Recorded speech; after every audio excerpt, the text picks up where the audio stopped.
देखिए बच्चों, हम आपका जो एक्सरसाइज चैप्टर 6 त्रिभुज, तो इसमें जो आपकी पहली एक्सरसाइज है 6.1, इसमें समरूप क्या है, सर्वांग सम क्या है।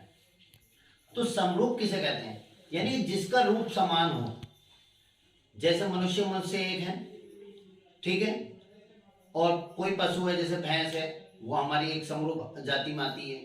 ठीक, चींटी है, छोटी चींटी, काली चींटी, लाल चींटी। इसी प्रकार से यदि हमारी बुक है, जो फिजिक्स की बुक या केमिस्ट्री की बुक है, वो हमारी एक जैसी है। बोर्ड है हमारा, ये बोर्ड है, व्हाइट बोर्ड, ये हमारा अगर इसी के आकार के इसमें साइज छोटा कर दिया जाए तो वे सब समरूप होंगे। ठीक है, तो यानी समरूप के लिए कोण बराबर होते हैं, लेकिन भुजाएं जो होती हैं वो अनुपात में होती हैं, बराबर नहीं, अनुपात में। जैसे मान लीजिए कोई भी त्रिभुज, एक ये है और एक ये त्रिभुज है, तो यदि इनके ये कोण बराबर हैं तो ये भुजाएं और ये भुजाएं इनके अनुपाती होंगी, यानी समानुपात में होंगी। ठीक है, जैसे आपका क्वेश्चन नंबर एक्सरसाइज 6.1 का पहला क्वेश्चन कह रहा है कि सभी वृत्त कैसे होते हैं। सभी वृत्त खाली स्थान होते हैं। तो सभी वृत्त कैसे होते हैं, वृत्त जो होते हैं वो गोल होते हैं। वृत्त कोई भी चौखुंटा नहीं होता, चाहे वृत्त कितना भी बड़ा बना लीजिए, यानी कि वो सब गोल होंगे, तो वो ये समरूप होंगे। कैसे होंगे, समरूप होंगे। यहां लिखेंगे हम समरूप। ठीक, अब आपका जो है क्वेश्चन नंबर इसका दूसरा है, सभी वर्ग, ये तो हमारा ए था, बी, सभी वर्ग कैसे होते हैं।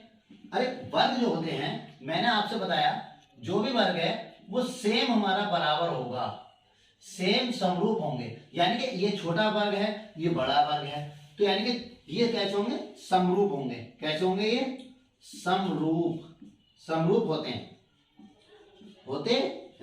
ठीक है, अब इसके बाद क्वेश्चन नंबर 3, वो थर्ड कह रहा है इसका, सभी खाली स्थान त्रिभुज समरूप होते हैं। त्रिभुज समरूप होते हैं, समरूप होते हैं। तो समरूप त्रिभुज कौन से होंगे, समद्विबाहु त्रिभुज कभी समरूप नहीं हो सकता, विषमबाहु त्रिभुज कभी समरूप नहीं हो सकता, लेकिन समबाहु जो होंगे वो समरूप होंगे। कैसे होंगे, समबाहु त्रिभुज जो है, जैसे ये देखिए, ये तीनों भुजाएं इक्वल हैं, ये तीनों भुजाएं इक्वल हैं, इसका मतलब समबाहु त्रिभुज जो है हमारा वो कैसा होगा, समरूप होगा।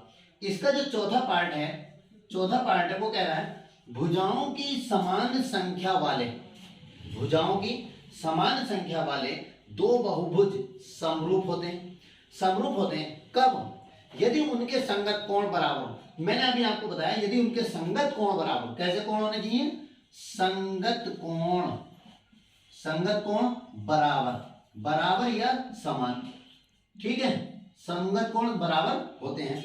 नंबर 2, उनकी संगत भुजाएं समानुपाती। मैंने अभी आपको यहां बताया ये समानुपाती होती है। कैसी होती हैं, संगत भुजाएं समानुपाती होती हैं।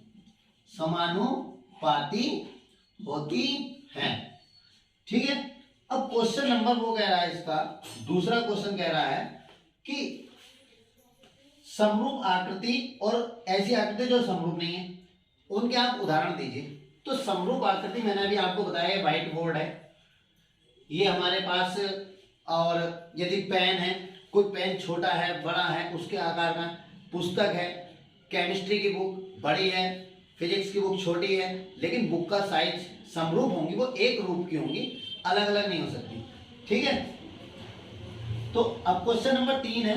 क्वेश्चन नंबर 3 में ये दिया है, उसने इस प्रकार से दिखाया है, ये 1.5, 1.5, 1.5, 1.5, और ये दिया है हमारा इस प्रकार से 3, 3, 3, 3।